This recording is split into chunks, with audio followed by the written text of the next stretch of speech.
आज देखिए Joseph Prince के साथ। मैं साझा करना चाहता हूं कैसे जब आप जानते हैं कि आपके जीवन में हालात बिगड़ रहे हैं और आप सोच रहे हैं कि परमेश्वर कहाँ हैं, परमेश्वर कहाँ हैं, वो सारी बातें जिनके बारे में पास्टर प्रिंस ने उपदेश दिया है। शायद आपको डॉक्टर से गलत डायग्नोसिस मिला है और हो सकता है कि आपके परिवार में कोई समस्या है जहां पर आपको लगता है कि वो आशीषें कहाँ हैं जिनकी प्रतिज्ञा परमेश्वर ने हमसे की थी, वो सफलता कहाँ है जिसके विषय में हमने प्रार्थना की थी। मैं आपको कुछ बता दूं कि चाहे हालात आपके पक्ष में नहीं जा रहे हों, भले ही ऐसा ना हो, परमेश्वर पर्दे के पीछे काम कर रहे हैं। तो आज की कहानी है कि कैसे परमेश्वर पर्दे के पीछे से काम कर रहे थे। हम एस्तर की कहानी देखेंगे। क्या आप तैयार हैं उसके लिए? तो हम एस्तर की पुस्तक के बारे में पता लगाते हैं। वो ये है कि यहां प्रभु के नाम का जिक्र नहीं है, ओके, लेकिन प्रभु के नाम का जिक्र है एक्रोस्टिक में।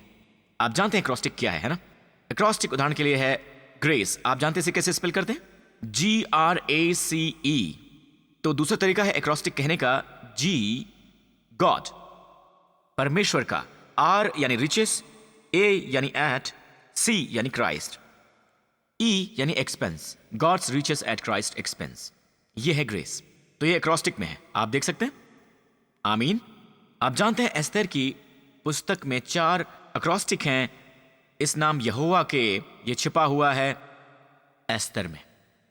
अब बताइए आप याहवे को कैसे स्पेल करेंगे? युड हे वाव हे, याहवे। और हर बार जब ये प्रकट होता है तो ये कहानी की धुरी होता है। हर बार जब ये होता है ये वाकई गेम चेंजर होता है। ये पूरा परिप्रेक्ष्य ही बदल देता है। आप समझना चाहेंगे इसे? इसके बारे में आप उत्सुक हैं? हम ये आपको बता रहे हैं क्योंकि यही वो चीज है आपके जीवन में जो हो रही है। परमेश्वर पर्दे के पीछे काम कर रहे हैं और जो आप देख रहे हैं आपको पसंद नहीं आ रहा है। एस्तर की कहानी में दरअसल वहां एक व्यक्ति था जिसका नाम था हामान। वो एक दुष्ट व्यक्ति है। आप यहाँ कहानी का नायक देखते हैं जो है मोर्देकाई, जो मसीह का प्रकार है, और बेशक एक नायिका है एस्तर। तो एस्तर, उसके माता पिता मर चुके हैं और मोर्देकाई ने उसकी परवरिश की है। मोर्देकाई एक बुजुर्ग व्यक्ति हैं और उन्होंने उनकी देखभाल की है।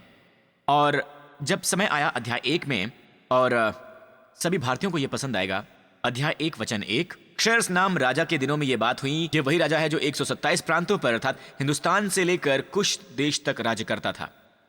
और सब भारतीय कहते हैं आमीन। इथोपिया, तो भारत का जिक्र बाइबल में है। उन्हीं दिनों में जब क्षयर्स राजा अपनी उस राजगद्दी पर विराजमान था जो शूशन नाम की राजगढ़ में थी, वहां उसने अपने राज्य के 3रे वर्ष में अपने सब हाकिमों और कर्मचारियों की जेवनार की। फारस और मैदे के सेनापति और प्रांत प्रांत के प्रधान और हाकिम उसके सम्मुख लाए गए और उसने उन्हें 180 दिनों तक अपने राज वैभव का धन और अपने महात्म्य के अनमोल पदार्थ दिखाता रहा। तो अंत में 180 दिन समाप्त हो गए।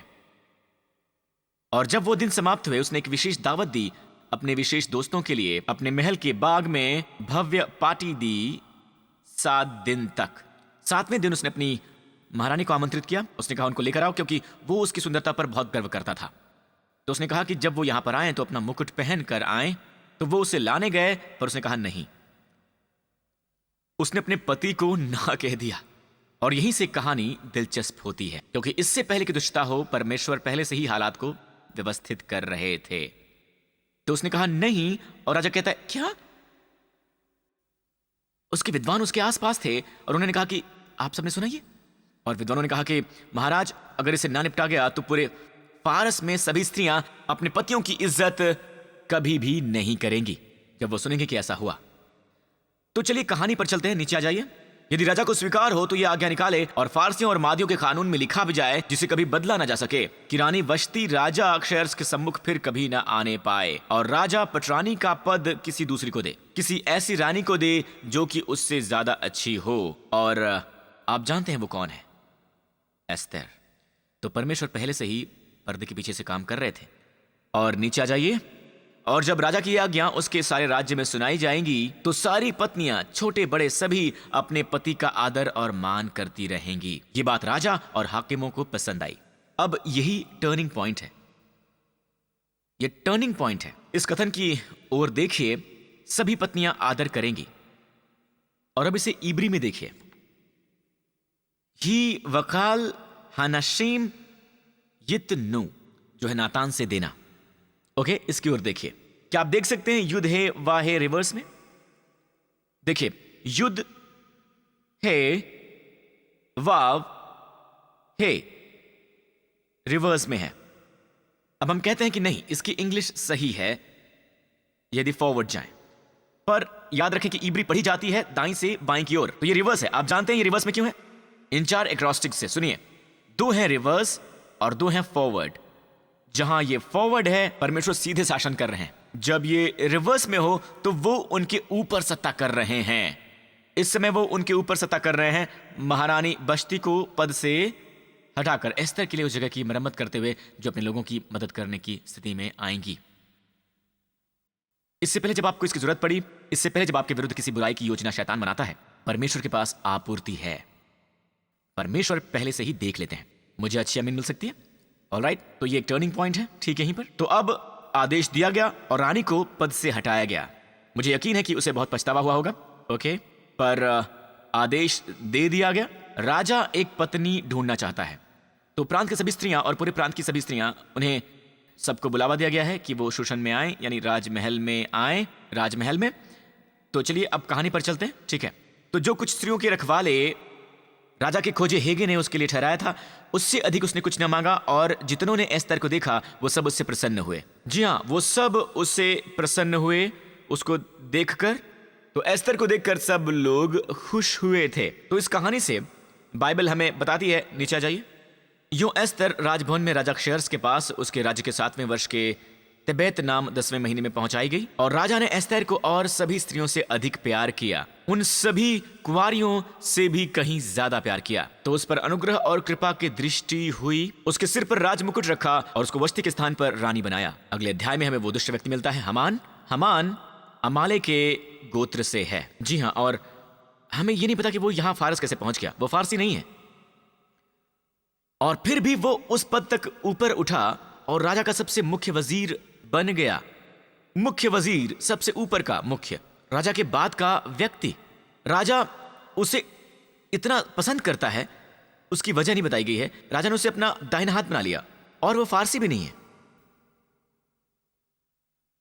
तो जब वो इस पोजीशन पर था, उसे इतना अभिमान था कि जब एक दिन वो राजा के फाटक के पास पहुंचा, वहां से गुजरा, और वहां मोर्देकाई था। मोर्देकाई वही था जिसने एस्तर की देखभाल की थी। अब जाहिर है वो राजा के फाटक पर बैठा था, वो एक हैसियत वाला मनुष्य है, वो भी उस राज्य में एक पदाधिकारी है, एक बहुत ही प्रमुख स्थान रखता है, वरना उस राजा के फाटक पर होने की अनुमति ना मिलती। आप सुन रहे हैं? तो हमान चाहता था कि उसे दंडवत किया जाए, और पर्शियन में उसके अनुसार होता है पूजा करना। आप किसी अन्य देवता के आगे दंडवत नहीं करते हैं। आमीन, किसी मनुष्य के आगे दंडवत नहीं करते हैं। आमीन, मैं उस कटसी की बात नहीं कर रहा हूं जहां आप झुकते हैं किसी बड़े को देख करके इस तरह से, ऑलराइट, आधा प्याला पीना या दूसरी ओर मुंह करना, वो सब सम्मान की बातें होती हैं। ये नहीं है, ये भक्ति करना है। वो चाहता था कि मोर्देकाई उसकी भक्ति करे। जब उसे ये पता चला कि मोर्देकाई एक यहूदी है, तो फिर और ज्यादा उत्तेजित हो गया, वो बिल्कुल पागल सा हो गया। उसके हृदय में यहूदियों के प्रति घृणा थी। तो चलिए अगले अध्याय की ओर चलते हैं। जब हामान ने देखा कि मोर्देकाई झुकता नहीं है और न मुझको दंडवत करता है, तब हामान बहुत ही क्रोधित हुआ। उसने मोर्देकाई पर हाथ चलाना अपनी मर्यादा के नीचे जाना, क्योंकि उन्होंने उसे बता दिया था कि मोर्देकाई किस जाति का है। देखिए कितना दुष्ट है वो। इसलिए हामान ने अक्षयर्स के राज्य में रहने वाले सारे यहूदियों को भी मोर्देकाई की जाति बनाकर विनाश कर डालने की युक्ति निकाली। वो केवल मोर्देकाई को नहीं, सभी यहूदियों को नष्ट करना चाहता है। और आप जानते हैं उन्होंने क्या किया? हामान ने इस व्यक्ति के साथ क्या किया? उसने कहा चलो उन्हें मारने का एक दिन तय करें, मैं राजा को सुझाव दूंगा। तो उन्होंने पुर का सहारा लिया, और पुर 13वें दिन आया। शायद यहां यह परंपरा हो कि 13वां एक बुराई का दिन है, पर परमेश्वर के लोगों के लिए एक दुष्ट दिन को परमेश्वर एक यादगार दिन बना देने वाले हैं। एक विजय का दिन, एक दिन जिस दिन आप जश्न मनाएंगे। इसे आप होते हुए देखेंगे। ओके, तो ये 13वें दिन हुआ, और नीचे आते हैं। तो यूं उसी पहले महीने के 13वें दिन को राजा के लेखक बुलाए गए, और उनमें राजा की अंगूठी की छाप लगाई गई। उन्हें सभी प्रांतों में भेजा गया। ओके, कुछ और नीचे आ जाइए अध्याय 3 पर। और देश के लोगों को, हाकिमों के लिए चिट्ठियां एक देश की भाषा में राजा अक्षयर्स के नाम से लिखी गईं। राज्य के सभी प्रांतों में, क्या जवान, क्या बूढ़े या फिर क्या बालक, सभी यहूदियों को नाश किया जाए। 12वें महीने के 13वें दिन को उनका विध्वंस किया जाए और उनकी धन संपत्ति लूट ली जाए। फिर अगला अध्याय 4 में बताता है, मुर्दकाई विलाप कर रहा था, टाट और राख पहनकर। उसने इस आज्ञा को सुना और उसने एक संदेश भेजा, क्योंकि वो महल में नहीं जा सकता था और एस्तर महल में ही थी। तो उसने एक संदेशवाहक के जरिए एस्तर को संदेश भेजा, ये कहते हुए कि क्योंकि जो तू इस समय चुपचाप से रहे तो और किसी न किसी उपाय से यहूदियों का छुटकारा और उद्धार हो जाएगा, परंतु तू अपने पिता के घराने समेत नाश होगी। फिर क्या जाने तुझे ऐसे ही कठिन समय के लिए राजपद मिल गया हो। क्या मैं आपसे कह सकता हूं, परमेश्वर हमें कुछ करने के लिए इस्तेमाल होने देते हैं। इसी एक सौभाग्य मानिए, क्योंकि आप जानते हैं क्या, सहायता फिर भी कहीं से आएगी। ऑलराइट, नीचे आइए। नहीं, और अधिक नहीं। ठीक है, अब हम आते हैं। हम अभी तक एक ही एक्रोस्टिक पर आए हैं। अब हम उस अध्याय पर हैं जहां पर 2 एक्रोस्टिक हैं। Turning point. अब यह बहुत ही हताशाजनक स्थिति है। एस्तर जाने ही वाली है और राजा से मिलने ही वाली है। एस्तर राजा से मिलने वाली है और फर्ज का एक ही नियम है कि यदि आप बिना निमंत्रण के राजा की उपस्थिति में आते हैं तो आपको मरना होगा। जी हां, मरना होगा। राजा को आपको निमंत्रण देना होगा। यदि उसके पास जाते हैं तो उसे राजदंड बढ़ाना होगा ताकि दिखा सके कि वो आपसे मिलकर आनंदित हुआ। इसलिए एस्तर कहती है, हे तुम सब लोग, ठीक है, मेरे लिए प्रार्थना करो। यदि मैं नष्ट होती हूं तो नष्ट होती हूं। तो एस्तर के लिए वो समय आया। अगला अध्याय। तीसरे दिन एस्तर अपने राजकीय वस्त्र पहनकर राजभवन के भीतरी आंगन में आकर राजभवन के सामने खड़ी हो गई। ऑलराइट, नीचे आ जाइए। राजा तो राजभवन में राजगद्दी पर भवन के द्वार के सामने विराजमान था, और जब राजा ने एस्तर रानी को आंगन में खड़ी हुई देखा तब उसे प्रसन्न होकर सोने का राजदंड जो उसके हाथ में था उसकी ओर बढ़ाया। तब एस्तर ने नीचे जाकर राजदंड की लोक छुई। राजा ने उससे पूछा कि हे एस्तर रानी, तुझे क्या चाहिए और तू क्या मांगती है? मांग और तुझे आधा राज्य तक दिया जाएगा। ठीक है, नीचे आइए। यह भाग है वचन 4 का। एस्तर कहती है, अगर राजा को स्वीकार हो तो आज हामान को साथ लेकर उस जवनार में जाए जो मैंने तैयार किया है। लेडीज, ये कहलाती है टाइमिंग। उसने ये नहीं कहा कि बचाओ मेरे लोगों को। कई बार आपको सीखना पड़ता है। ठीक है, वो उसके पेट तक पहुंची। आमीन। उसे फिर निमंत्रित करो, एक सस्पेंस पैदा करो। मेरा मतलब ये कमाल का है जो उसने किया। उसने राजा हामान को आने दिया। यहां ये वचन 4 है, राजा और हामान को आने दो एक्रोस्टिक में। चलिए देखते हैं इसे। याबो हमलेक व हमान याहो। युड, अब इस बार ये फॉरवर्ड है क्योंकि ये सीधे से बता रहा है। युड है, वाव है। वो हर बात जो दावत से संबंधित है जो आप अभी देखने वाले हैं। ओके, तो हमान इतना अभिमानी था, इतना खुश था, वापस गया और अपने परिवार से उसने कहा। चलिए देखते हैं। नीचे आइए। जवनार के समय जब दाखमधु पिया जाता था तब राजा ने एस्तर से कहा, तेरा क्या निवेदन है? ठीक है, अगला वचन एस्तर ने उत्तर दिया, मेरा निवेदन है जो मैं मांगती हूं वो ये है कि दावत में भी वो कहती है मैं कल एक और दावत करना चाहती हूं, सस्पेंस पैदा करते हुए। तो अब राजा कहता है कि बताओ तुम क्या चाहती हो, मैं तुम्हें आधा राज्य तक दे दूंगा, मुझे बस ये चाहिए, ये मेरा निवेदन है, कृपया कल आइए। ठीक है, मैं एक और दावत दे रही हूं। और उसी दिन ये सब कुछ बदल देता है। नीचे आ जाइए। हामान आनंदित हुआ, मन में प्रसन्न होकर बाहर आया, पर जब उसने मोर्देक को राजभवन के फाटक में देखा जो उसके सामने ना तो खड़ा हुआ और ना ही हटा, तब वो मोर्देकाई के विरुद्ध क्रोध से भर गया। वो अपने को रोककर अपने घर गया और अपने मित्रों और अपनी स्त्री जेरेश को बुलावा भेजा। नीचे देखिए, अब हम कहां पर हैं। तब हामान ने उनसे अपने धन का वैभव, अपने बच्चों की बढ़ती और राजा ने उसको कैसे कैसे बढ़ाया, उसने हर बात बताई और अपने दोस्तों के आगे बढ़ाई मारी। आमीन। अभिमान की यही समस्या होती है ना? आमीन। और सब हाकिमों और अपने और सब कर्मचारियों से ऊंचा पद दिया था, इन सब का वर्णन किया और यह भी कहा कि एस्तेर रानी ने भी मुझे छोड़ और किसी और को राजा के संग जवनार में आने ना दिया, और कल के लिए भी राजा के संग उसने मुझे न्योता दिया है। ठीक है, अब नीचे आते हैं। तो भी जब जब मुझे वो यहूदी मुर्दकै राजभवन के फाटक में बैठा हुआ दिखाई देता है तब तक ये मेरी दृष्टि में व्यर्थ है। तो पत्नी ने कहा, मेरा सुझाव है कि फांसी का बहुत ऊंचा फंदा बनाया जाए, करीब 50 हाथ ऊंचा, यानी 75 फुट। कितना पागलपन है ये। और ये बनाया गया उसके घर के पीछे, पता है, ये उसके घर के पीछे बनाया गया क्योंकि वो उसको फांसी पर लटका देखना चाहता था, वहां ऊपर फांसी पर। इस बात ने हामान को प्रसन्न किया। अब वचन 13, फिर भी मेरे लिए सब व्यर्थ है, और ये एक और अक्रॉस्टिक है और इस बार रिवर्स है। इसकी ओर देखिए, मेरे लिए सब व्यर्थ है रिवर्स से युड हे वाव हे। वो मुर्दकाई से नाराज था और परमेश्वर अपनी प्रशंसा के लिए मनुष्य के क्रोध को इस्तेमाल कर रहे हैं। अब पलटा होगा। चलिए अब जेवनार पर चलें, अंतिम की तरफ। तो राजा और हमान एस्तर रानी की जेवनार में आएगा। राजा दूसरे दिन दाखमधु पीते हुए एस्तर से फिर पूछता है एस्तर रानी, तेरा निवेदन क्या है? वो पूरा किया जाएगा। और उसने राजा को अपने लोगों के बारे में बताया। तब राजा को पता चला कि ओ नहीं, उसने उसके विरुद्ध ही राजज्ञा निकाल दी और उसने कहा कि शत्रु ने ऐसा किया है। और राजा कहता है कि वो कौन है? तब राजा क्षयर्ष ने एस्तर रानी से पूछा वो कौन है? और आपको पता है वो कौन है। और अब वो इस पूरी बात को होते हुए सुन रहा है और एकदम से उसे पता चलता है कि एस्तर यहूदी है, वो यहूदी है। एस्तर ने उत्तर दिया कि वो विरोधी और शत्रु यही दुष्ट हमान है। तब हमान राजा रानी के सामने भयभीत हो गया। ऑलराइट, राजा बहुत क्रोधित हुआ और साथ ही उत्तेजित भी। वो खुद को संभालने के लिए महल की वाटिका में गया, पर हमान रानी एस्तर के सामने खड़ा रहा अपने प्राणों की भीख मांगते हुए। उसने दीवार से छलांग लगा दी और रानी एक विशेष स्थान पर थी। वो रानी के पास गया और अपने प्राणों की भीख मांगने लगा। उसने देखा कि उसके विरुद्ध दुष्टता खड़ी कर दी गई है राजा के द्वारा। अब हमें मिलता है अक्रॉस्टिक, बुराई ने मन बना लिया था। इसकी ओर देखिए, इब्री में बुराई उसके विरुद्ध मन बना चुकी थी। युड हे वाव हे, पूरी की पूरी बात उसी के दहलीज पर वापस आ गई। किसने ये किया? किसने किया? परमेश्वर ने। उसने कभी ऐसा सपना भी ना देखा होता। तो वो एस्तर से याचना करने लगा। चलिए कहानी पर चलते हैं। वो एस्तर के काउच पर था। वो उछला जहां उसकी मेज थी, वो एस्तर के काउच तक पहुंच गया और उसी समय राजा अंदर आया। राजा ने देखा कि हमान उस काउच पर गिरा पड़ा है जहां पर एस्तर थी और कहा कि क्या ये मेरे घर में ही मेरे सामने रानी से बरबस करना चाहता है?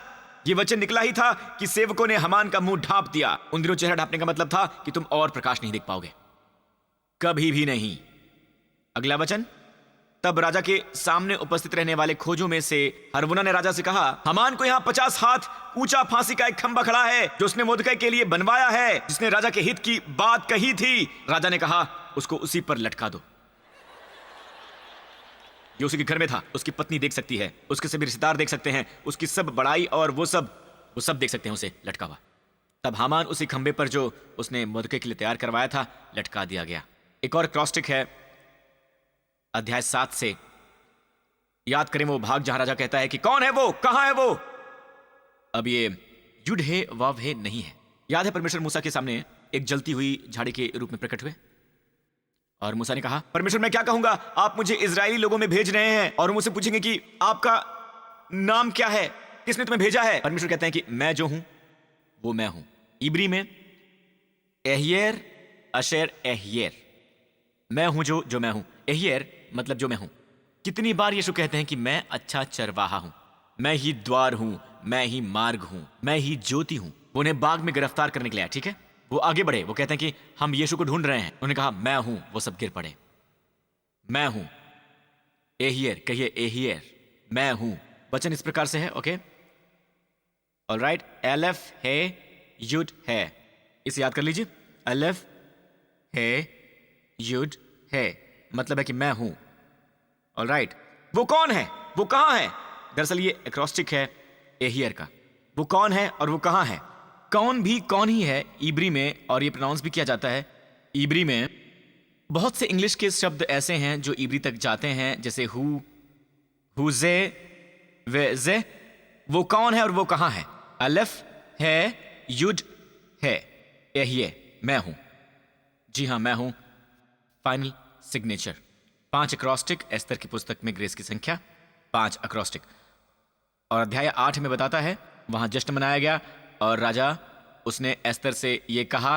राजा ने अपनी अंगूठी ली जो उसने हामान से ली थी, उसने उतार कर मुर्दकाई को दे दी। एस्तर ने मुर्दकाई को हामान के घर बार पर अधिकारी नियुक्त कर दिया। वचन 3, फिर एस्तर दूसरी बार राजा से बोली और उसके पांव पर गिर आंसू बहाकर उसने गिड़गिड़ाकर विनती की कि आगामी हामान की बुराई और यहूदियों की हानि की उसकी युक्ति निष्फल की जाए। अभी भी हमारे पास समस्या है। एक बार राजा किसी चीज पर हस्ताक्षर कर दे तो उसे बदला नहीं जा सकता। जी हाँ, उसे कभी बदला नहीं जा सकता, कभी भी नहीं।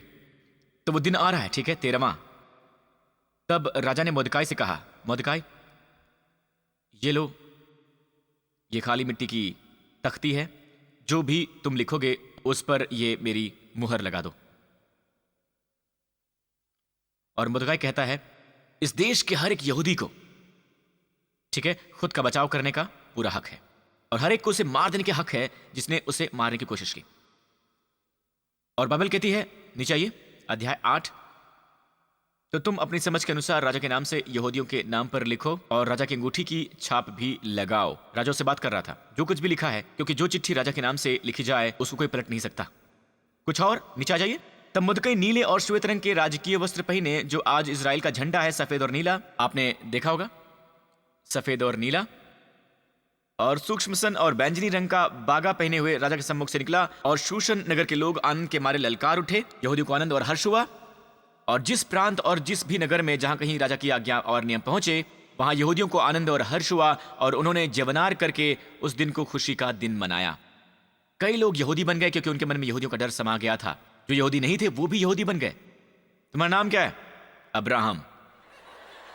तुम्हारा नाम क्या है? जकबर्ग। एक किताब जिसमें परमेश्वर के नाम का जिक्र नहीं है, यहां परमेश्वर है जो इस परिस्थिति में वो राइट कर रहे हैं। आमीन। यीशु को मिले सभी प्रशंसा, आदर और महिमा। आमीन, आमीन।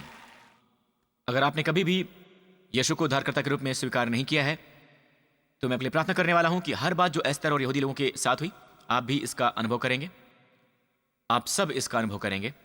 आप पापों की क्षमा चाहते हैं, परमेश्वर के लोगों का भाग बनना चाहते हैं, तो इस समय मेरे साथ ये प्रार्थना करें, कहिए, हे स्वर्गीय पिता, मेरा मानना है कि मसीह मेरे पापों के लिए मरे और आपने उन्हें मुर्दों में से जिला दिया।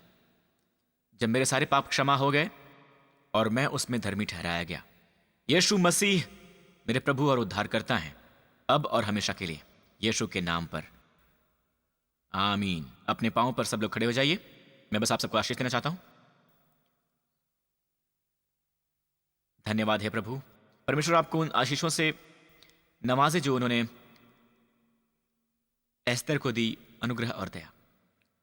अनुग्रह और दया, आप उन लोगों की दृष्टि में अनुग्रह और दया पाएं जिनके लिए परमेश्वर चाहते हैं कि आप उनसे अनुग्रह पाएं, और जो आपके लिए ठीक नहीं है, परमेश्वर उनके लिए दरवाजे बंद कर दें। पर अवसरों के दरवाजे खोलें, दोस्ती के दरवाजे खोलें, संबंधों के दरवाजे खोलें जो आपके लिए अच्छे हैं, जो आपके लिए बहुत अच्छे हैं। परमेश्वर आपको उनकी दृष्टि में अनुग्रहित करें जिसके सचमुच कोई मायने हैं। प्रभु चाहते हैं कि आप सही समय पर सही स्थान पर हों हमेशा, और परमेश्वर आपको यह दें कि कोई भी शस्त्र आपको हानि ना पहुंचा सके, वो भी जिन्हें आप जानते नहीं हैं।